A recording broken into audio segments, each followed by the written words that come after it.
amigos, alô turma, um grande abraço. Um abraço a todos vocês ligados aqui no AV+, no canal 2 da plataforma Atenção Vascaínos. Estamos chegando aqui em nome da NIT Quantic.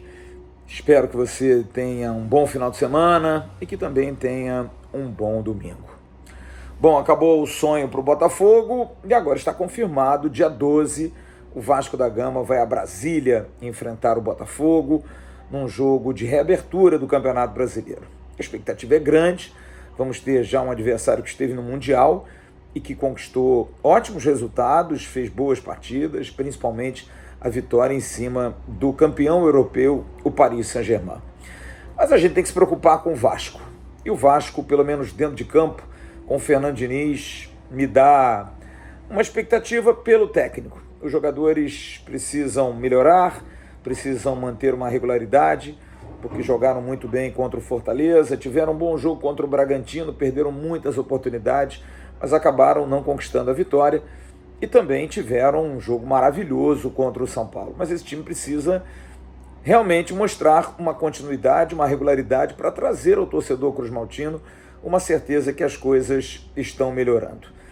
Atrelado a isso, a gente tem um movimento do novo diretor executivo, Admar Lopes, por contratações, por jogadores que possam dar ao Vasco mais força, mais capacidade, mas ele esbarra num problema sério, num problema que é muito comum ao Vasco. Falta de grana, falta de condição financeira, dificuldade para contratar, o mercado é um mercado caro, não é um mercado barato, e é aquela velha história, quando você está precisando, quando você quer correr atrás para alguma coisa, geralmente no desespero as coisas acabam encarecendo.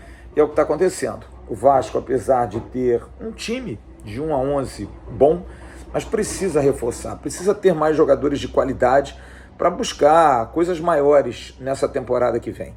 Um volante é urgente, um atacante de beirada é muito importante. Saber se, por exemplo, Verratti vai ter um substituto ou se vão apostar no David, mas a dificuldade do Admar é muito grande. Mas eu confio muito no Diniz. Acho que o Fernando Diniz pode ser esse diferencial de um clube mais uma vez quebrado, de um clube mais uma vez em dificuldade financeira e que mais uma vez se discute aí a questão de um investidor. Eu não quero falar sobre isso, não tenho vontade de falar sobre isso, porque acho que são situações que trazem a você, torcedor, uma ansiedade, uma angústia que você não merece, porque você alimenta uma esperança de que um investidor venha e de repente alguém da direção avisa, olha, tem aí alguém que está mais avançado. Eu não acho correto isso, eu não gosto. Acho que é apenas para dar alguma satisfação, mas talvez não entendendo o tamanho da dor do torcedor. Eu falo muito em comunicação, falo muito em falar, mas eu concordo quando às vezes não acho que o presidente Pedrinho fale sempre, porque nem sempre você tem o que falar. Então eu fico muito preocupado em trazer um torcedor tão sofrido, um torcedor tão angustiado, um torcedor tão humilhado no futebol, notícias de expectativas possíveis, porém não concretas. Porque uma coisa é ter interesse, outra coisa é ter proposta. É o mesmo papo do início do ano, de janeiro, quando o grego Marinakis, que para mim usou o Vasco, ou então o Andrea, que é o italiano, os dois tiveram interesse, assinaram NDAs, e aí?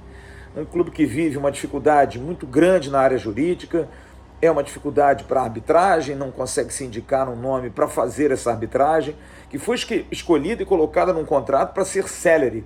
Já passou um ano, e eu acho que vai demorar mais um. Enquanto isso, o Vasco não tem um investidor, o Vasco não tem uma perspectiva, o Vasco tem que fazer barganha para poder contratar. Diante desse quadro, eu prefiro me abster. Não vou ficar aqui, eu sei que muitos de vocês, comenta aí o negócio do investidor. Não vou, gente. Não vou porque eu não quero enganar vocês, não vou porque eu não quero criar uma expectativa. Porque aí, de repente, começam a surgir os fundos árabes, começam a surgir os fundos portugueses, começam a surgir até brasileiros interessados no Vasco. E eu acho que isso é de uma maldade absurda, é bravatear muito. Deixa concretizar, deixa fechar, deixa assinar, mas você, de repente, querer dar uma satisfação ao torcedor de que você está correndo atrás porque está sendo cobrado, poxa, a gestão não quer vender o futebol, não quer investidor, e de repente solta-se uma situação como essa, eu acho que você precisa ter embasamento. acho que você precisa ter um mínimo de certeza de que isso vai acontecer. Soltar no ar é a mesma coisa que dizer que eu tenho interesse no Messi, que eu tenho interesse no Bellingham, que eu tenho interesse no Vini Júnior, que eu tenho interesse, enfim, a gente tem interesse em tudo, mas até fechar, você cria uma expectativa, uma ansiedade no torcedor que eu não compactuo. Por isso que o meu negócio é o futebol, por isso que a minha situação é o concreto, eu vou trabalhar em cima do concreto, e o concreto hoje é um time que joga sábado na Arena das Dunas contra o Montevideo Wanderers, um amistoso importante para se movimentar.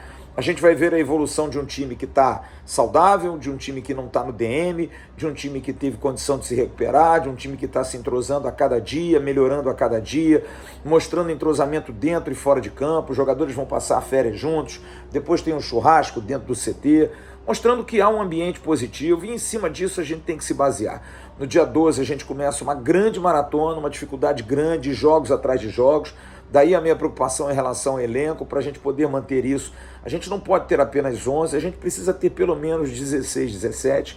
E essa dificuldade financeira, em função de todo esse efeito cascata, 777 dando bico lá atrás, o Vasco não buscando um investidor à altura, não conseguindo negociar, não tendo possibilidade de conseguir novas verbas, de dinheiro novo, acaba desencadeando uma série de problemas, é corte de custo, é corte de gasto, tudo isso, e no final o futebol que acaba sofrendo. E acho que o futebol é o que tem que sofrer menos. A gente vê ontem, jogando pelo Palmeiras, um jogador que chegou a estar dentro do Vasco, mas o Vasco, por falta de grana, já no início, achava muito dispêndio trazer o Paulinho. A gente vê o Danilo, a gente vê o Alan, jogadores da base do Vasco jogando também no Botafogo e fazendo ótima partida, e dá uma dor no coração. E o Paulinho entrou, cria do Vasco e acaba decidindo. Será que não é um caminho da gente buscar então definitivamente a solução eterna do Vasco, que sempre foi da base? Parar de talvez iludir o torcedor ou de criar uma expectativa num torcedor tão angustiado? Não sei. Eu sei que eu estou de cabeça no concreto, esperar que o time possa dar retorno em cima de um grande treinador que o Vasco tem, tá bom? A gente vai ter uma programação extensa no canal Atenção Vascaínos, daqui a pouco tem o Esquenta, depois tem o Arquibancada do AV, aqui também vai ter o História Contada na parte da tarde. Grande abraço a todos, um ótimo domingo, tchau.